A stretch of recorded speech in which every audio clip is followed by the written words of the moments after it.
Hello crafty friends, welcome to another video. Today I thought I would play with my Catherine Pooler inks. I haven't used them for ages. I've been really focused on my Distress Oxides for quite a while now, but I do like these inks because they are dye-based inks, they're translucent, whereas Distress Oxides are opaque or semi-opaque. With a translucent ink you can get some lovely layering and mixing of colours. I have a sneaking suspicion that some of these are going to need re-inking today because they will have dried out, but we'll see how we get on. I'm going to start with the inks that are in the red area of the colour wheel. So this first one is It's a Girl, and I'm just pressing it down onto some mixed media paper, which is a very robust paper and can take pretty much whatever you throw at it. That's quite a dry ink pad, so that definitely needs re-inking. So that was It's a Girl. Next is Cotton Candy, which is a lot lighter, and again, quite a dry ink pad, I think. And this is Rose Petals. So this is quite dark compared to the others, but again, I'm getting a splotchy impression when I press the ink pad down. So that is definitely in need of re-inking. This is Pink Champagne.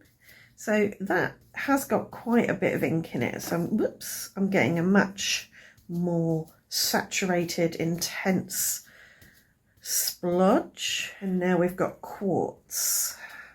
That's not too bad. I'm probably contaminating it slightly with the Rose Petals. I'm going back to It's a Girl now, even though it's a dry ink pad.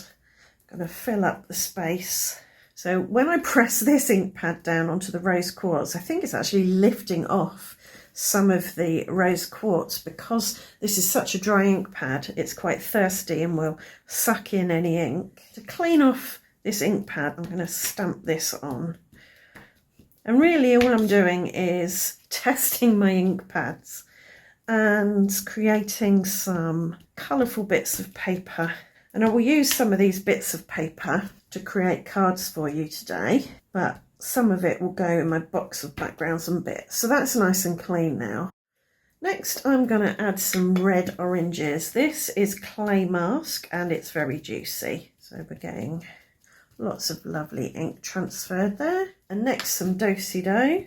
That's very dry, so that's going to soak up some of that clay mask, which I don't mind at all.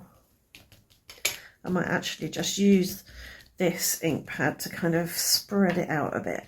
And now we're going to clean it off down this end. And I'm going to press the Do-Si-Do ink pad down until I've got rid of all of that clay mask. You can even give it a bit of a swipe gently so as not to wreck the ink pad. That was the Do-Si-Do. Now I've got Coral Cabana. Let's see what this is like, a bit juicier. And I'm going to throw in some apricot as well. So we're getting that nice blend of colours where one dye ink is sitting on top of another and the two colours are mixing together. I'll have a bit of Tiara, which is an orange yellow. So this one with the intense clay mask in the middle, I've just dried it with my hairdryer and I'm going to add some other colours on top of it. I'll try a bit of Coral Cabana if we can squeeze some out, just for some variation.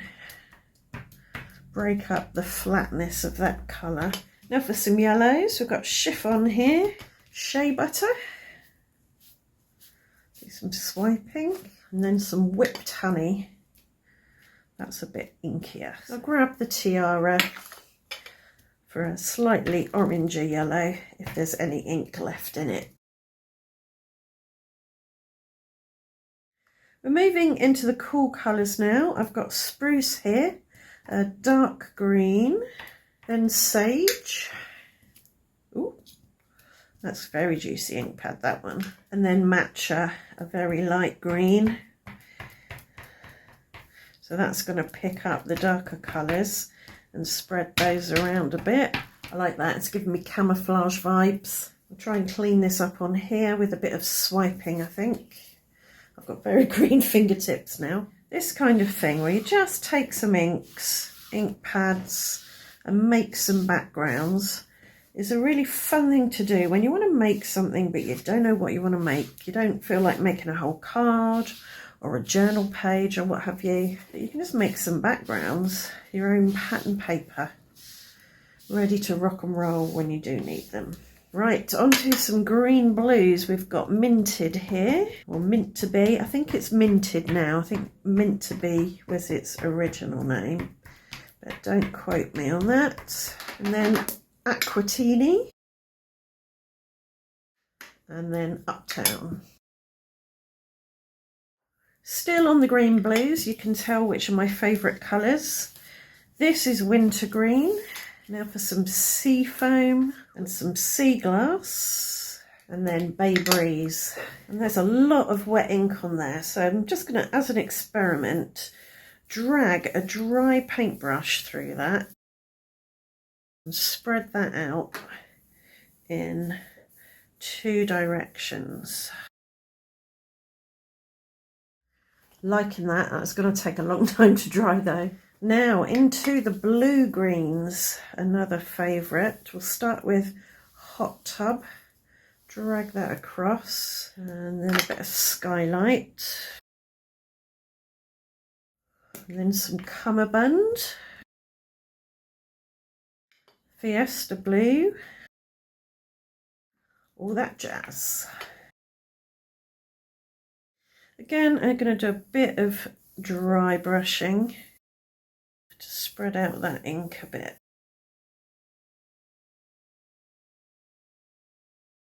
Into the blues now, we've got It's a Boy or Oh Boy, depending on when you bought your blue. Tranquil.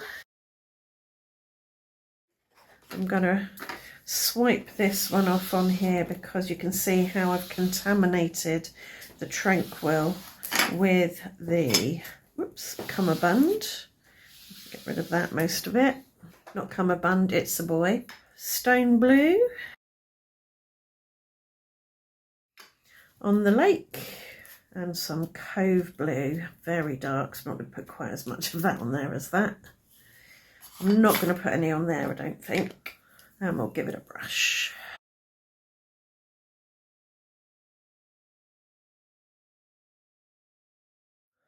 On the home stretch now with Blue Violets. This is Frosted, Serenade and Serene.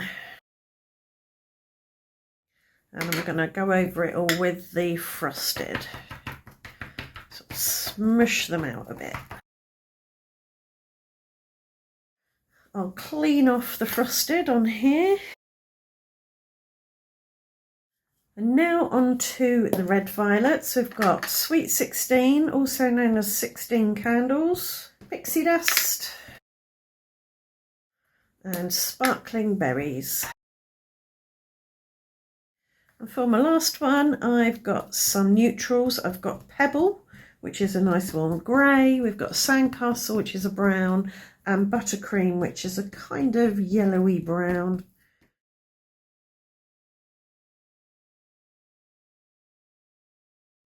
Right, I've got lots of papers that I need to let dry, which is exactly what I'm going to do now.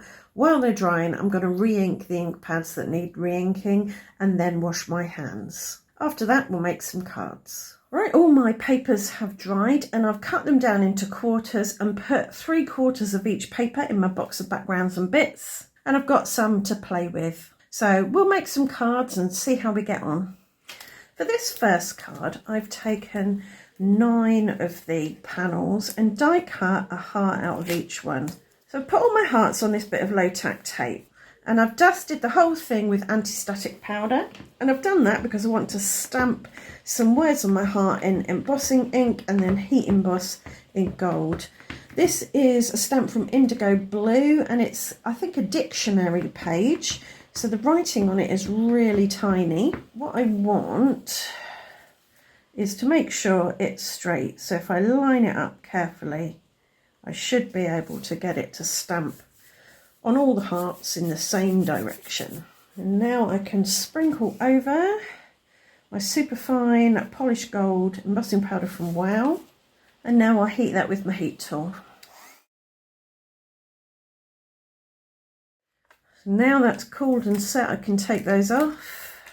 So my plan is to stick them on my card in a square.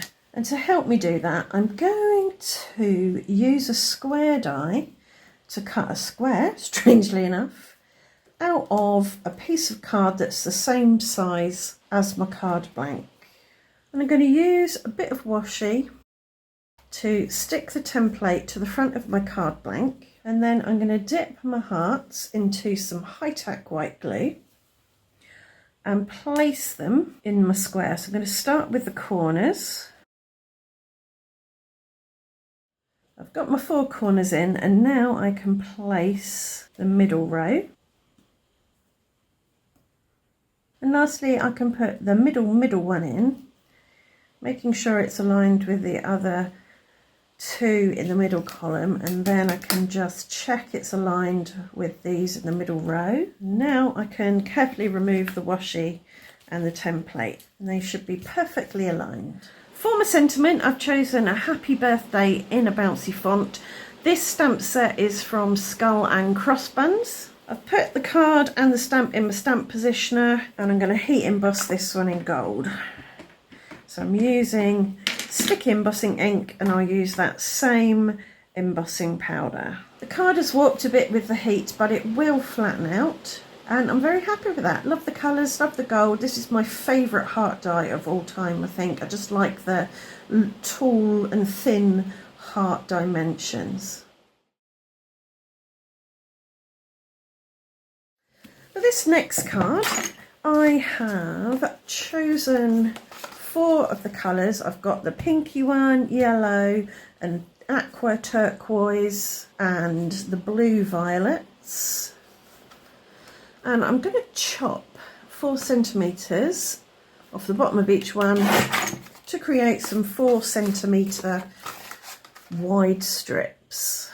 And now I've got another piece of card. This is just a spare bit of card, and I'll put some tape runner on it because I want to stick my strips down to it. Starting with the pink, then the yellow, then the teal, and finally the blue violet.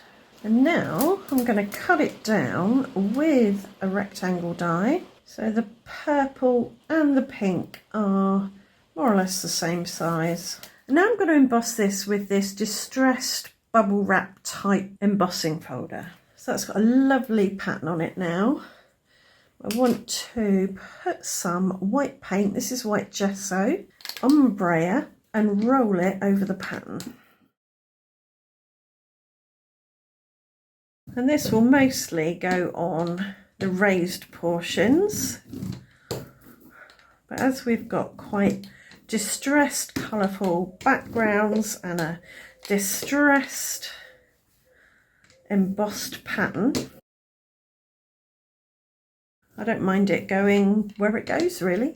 Give that a dry, and for a bit of bling, I'm going to spatter on some gold metallic watercolour. I'm going to give that another dry. And as I did with all of yesterday's cards, I'm going to mount this on black because I think the colours will really pop. Right, I've mounted that onto a card blank now. We've got a really bold piece, so I'm going to go for a bold sentiment.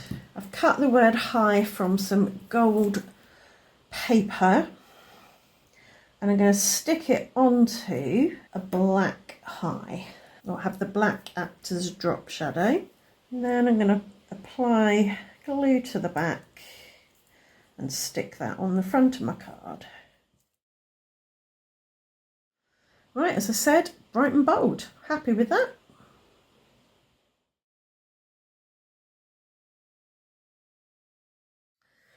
So for the next card, I've cut 3 stitch squares from warm colours, and I've got this rubber stamp from Indigo Blue, which I'm going to ink up with my newly re-inked It's a Girl ink pad. It's very juicy, so lots of colour has gone on there. I'm going to carefully place that on there to capture lots of the image, and then put some scrap paper on top and press it down just to keep my fingers clean.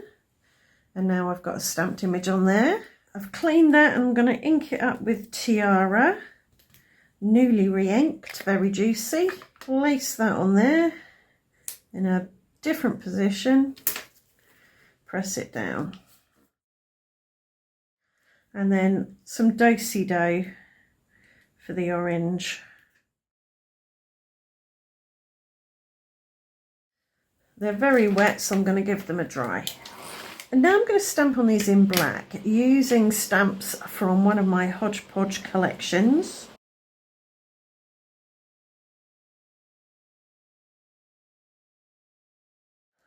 Where I've stamped over some of the embossed stitching detail, the black ink hasn't transferred well, so I'll just give that a helping hand with a black gel pen. So I'm going to stick these directly onto the card base. For my sentiment, I've chosen a thank you from that same stamp set I used on the first card. I'll stamp that in the VersaFine Onyx black ink.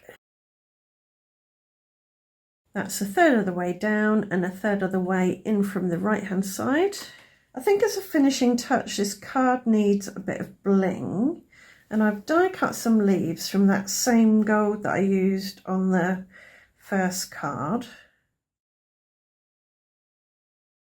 And I think these squares need a little bit of definition, so I'm going to go over the stitching, the embossed stitching, with my gel pen, so they look as if they've been stitched with a black thread. And I'll do a little stitching squiggle on each one,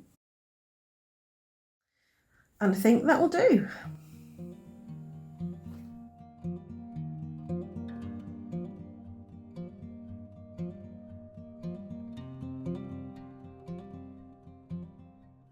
Right, so I made lots and lots of backgrounds. I'm well stocked for colourful backgrounds now, and 3 very different cards, I think, using some of the backgrounds. I hope you enjoyed today's video.